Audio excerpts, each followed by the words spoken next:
nesse vídeo a gente vai conversar um pouquinho com o nosso coordenador do projeto, o Dr. Rodrigo Ventura, sobre os benzodiazepínicos. Quero agradecer por ter aceitado o convite, professor Rodrigo. Obrigado, viu, Graziela? Tenho um orgulho enorme desse nosso projeto e da forma como você vem desenvolvendo ele. Tenho certeza que vai ajudar muito os alunos aí da odontologia de todo o Brasil, né? Com certeza. Parabéns.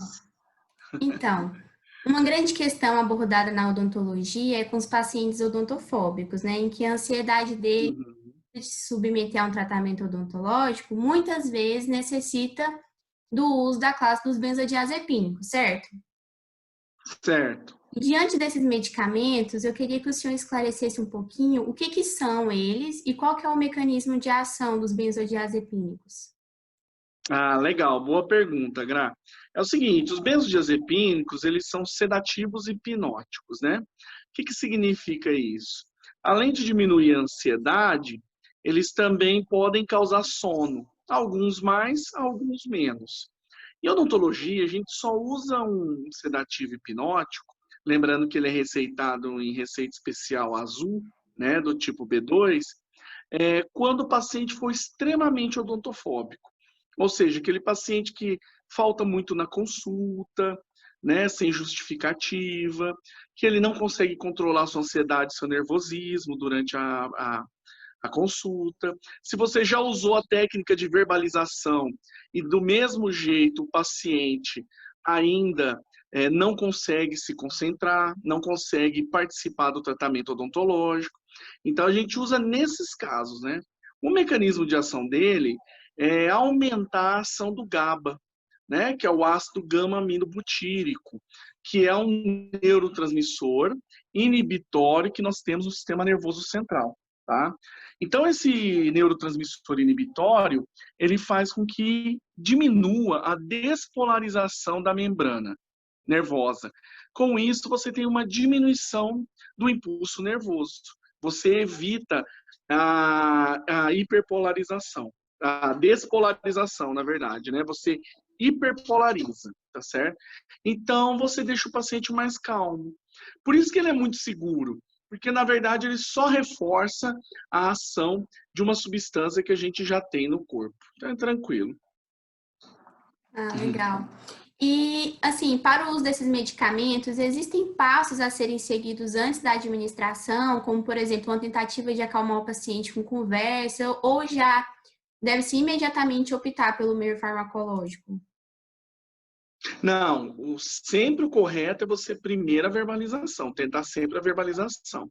Em 90% dos casos, a verbalização e a confiança no profissional já dá certo, né? Você vai desmamando o paciente em relação ao medo odontológico. Então, se ele vê que não dói, se ele vê que realmente você tem muita segurança no que está fazendo, isso vai diminuindo a ansiedade e o estresse de 90% dos pacientes. Agora, tem paciente que não rola mesmo. Tem paciente que você vai ter que usar porque ele não consegue se controlar. Então, isso aí vai girar em torno de 5 a 10% dos pacientes, e olhe lá, em odontologia. E, além do paciente odontofóbico, é recomendado utilizar os benzodiazepínicos em procedimentos mais invasivos ou que tenham uma longa duração? Sim, a gente recomenda usar sim, vai fazer uma cirurgia de terceiro molar, vai fazer um protocolo de implante muito grande, aí você utiliza, tá? Caso contrário, uma restauração, é um procedimento mais simples, a gente recomenda tentar sempre a verbalização, porque são procedimentos menos traumáticos. Agora, em procedimentos que vai causar um trauma no paciente, aí realmente é bom que se utilize se o paciente for odontofóbico, claro, né? Ele não é protocolo para tratamento invasivo, a não ser que o paciente seja odontofóbico. Então, ele não é utilizado em todos os tipos de procedimentos, não. Isso mesmo. E assim, a gente sabe que existe uma gama de medicamentos, né, dos benzodiazepínicos, mas que só alguns são utilizados na odontologia. Quais são os mais utilizados e mais indicados para o uso odontológico? Bom, nós temos realmente, né, da gama de hipnóticos sedativos, nós utilizamos mais o diazepam, né, utilizados em adultos, geralmente adultos saudáveis que não tenham problemas hepatotóxicos, né? Porque sabe que o diazepam ele gera um metabólito ativo chamado desmetildiazepam, forçando mais a metabolização no fígado, né? Nós temos o midazolam, que ele é de curta duração, porém altamente hipnótico. Então ele é contraindicado em idosos e idosos, né, geralmente que dão muito sono, e ele é muito bem indicado em crianças, ele funciona muito bem em crianças, o midazolam. E nós temos o lorazepam, que é o que não apresenta metabólitos ativos, assim como o midazolam também não apresenta, mas o lorazepam, ele não é tão hipnótico. Então ele é o mais indicado para idosos, porque aí ele não derruba o nosso querido paciente ali geriátrico, né? Porque ele não dá tanto sono. São os que mais utilizamos. Pode usar o clonazepam, que é o Rivotril? Pode. Só que o clonazepam é para quem tem crise de pânico, ataque de pânico. Então, se a pessoa tem um ataque de pânico a ponto de perder os sentidos, desmaiar no consultório, o clonazepam sublingual de 0,25 a meio miligrama também pode ser utilizado. Utilizar eles sempre 1 hora antes da consulta. Tá? Se o paciente for muito odontofóbico, ele pode tomar até na noite anterior à consulta, para não ficar sonhando com você. Né? Ah, amanhã tem o dentista, ele não consegue dormir e tem um pós-operatório ruim. Então é bom que ele durma bem também, tá certo? Agora, o único que é diferente à posologia é o lorazepam, que são 2 horas antes do procedimento odontológico. Nossa. E assim, no caso das crianças e idosos, a gente viu muito, né, nas suas aulas que existe um efeito chamado efeito paradoxal. Como que ocorre esse efeito com os usos dos benzodiazepínicos? Ah, bem lembrado, Grau. O efeito paradoxal é o efeito contrário ao esperado. Então, ele acontece numa faixa de idade menor que 5 anos e maior que 65 anos. Tá? O mecanismo não é muito bem elucidado, mas quando a pessoa nessa faixa de idade ingere um benzodiazepínico, ela tem o maior risco de, ao invés de ficar deprimida, porque é um depressor do sistema nervoso central, acaba ficando excitada. Tá? É um efeito, não é colateral, é um efeito paradoxal.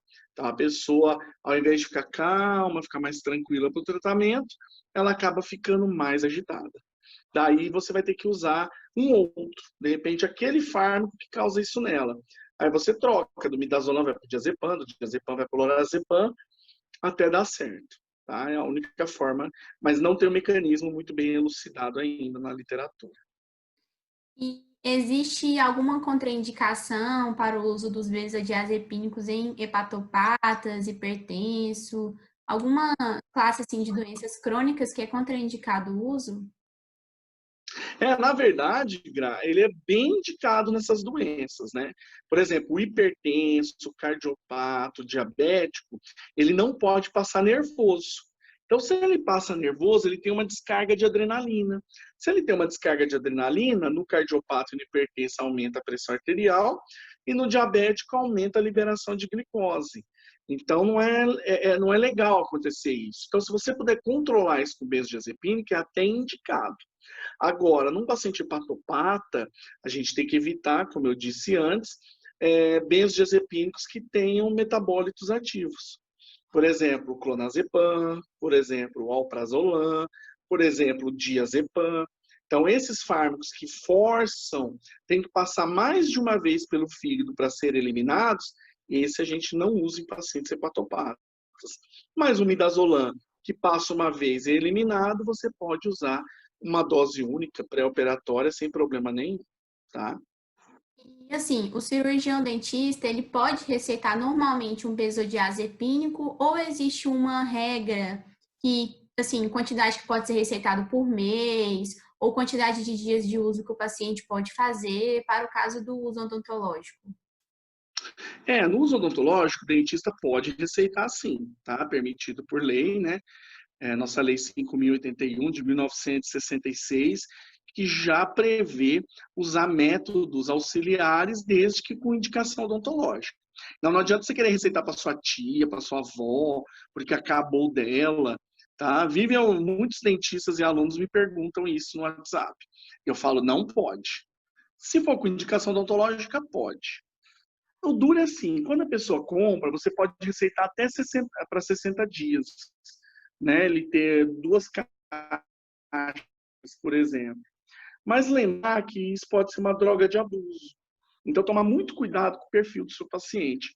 Se o seu paciente já tem outros vícios, como etilismo e tabagismo, é bom você ter no consultório e dar para ele 1 hora antes do procedimento, para ele não ter isso em casa.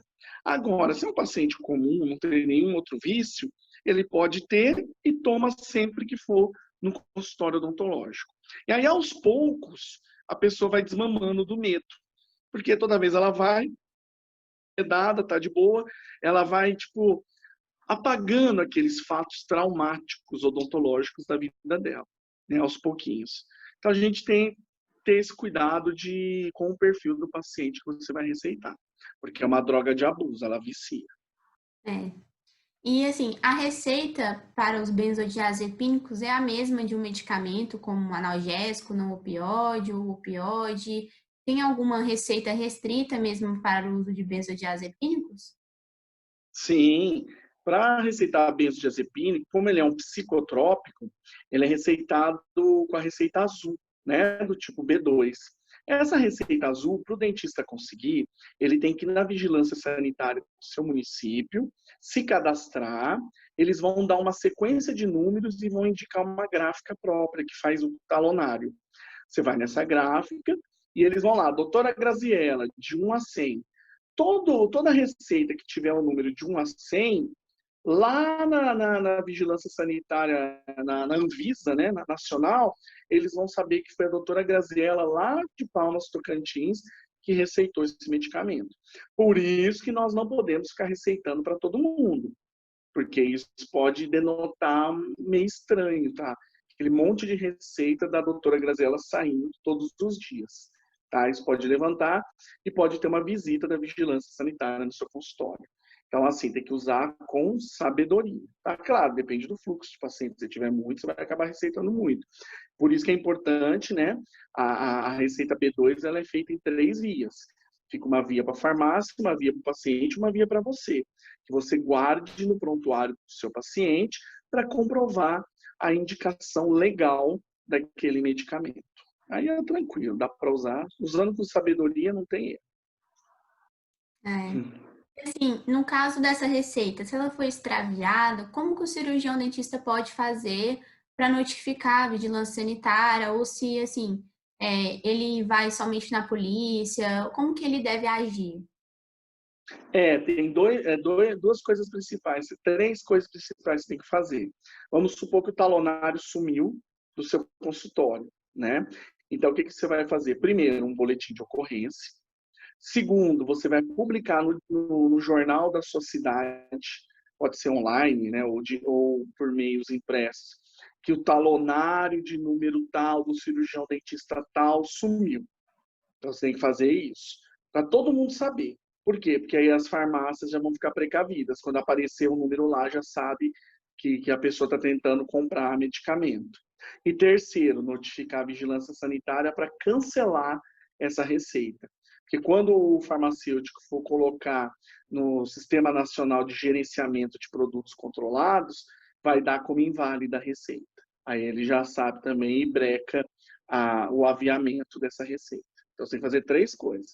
Vigilância, polícia, né, e um jornal divulgando que você perdeu o talonário. Do mesmo jeito quando a empresa perde talonário de nota, né, de Nossa, nota fiscal. interessante. Também tem que fazer dessa forma. É. Ah, então, assim, professor, muito obrigada pelos esclarecimentos, por ter aceitado o nosso convite. E Uhum. pessoal goste do vídeo, né? Deixe os comentários aí se tiver alguma dúvida, para que futuramente a gente possa fazer outros, né? Com certeza, Grisela. Parabéns novamente pelo projeto. Tenho certeza que vai ajudar muita gente esse projeto, que farmacologia é uma matéria que muitos alunos da odonto, da medicina, de todos os cursos da saúde têm muitas dúvidas ainda. E essa farmacologia aplicada à clínica é muito importante, porque você tendo conhecimento sobre os medicamentos e utilizando eles de forma correta, com certeza você vai fazer um grande bem-estar ao seu paciente, porque aí você vai aliar os procedimentos clínicos aos procedimentos terapêuticos. Parabéns mesmo, viu? Então, muito obrigada por tudo aí, viu, professor? Valeu, um abração para você, sucesso. Abraço.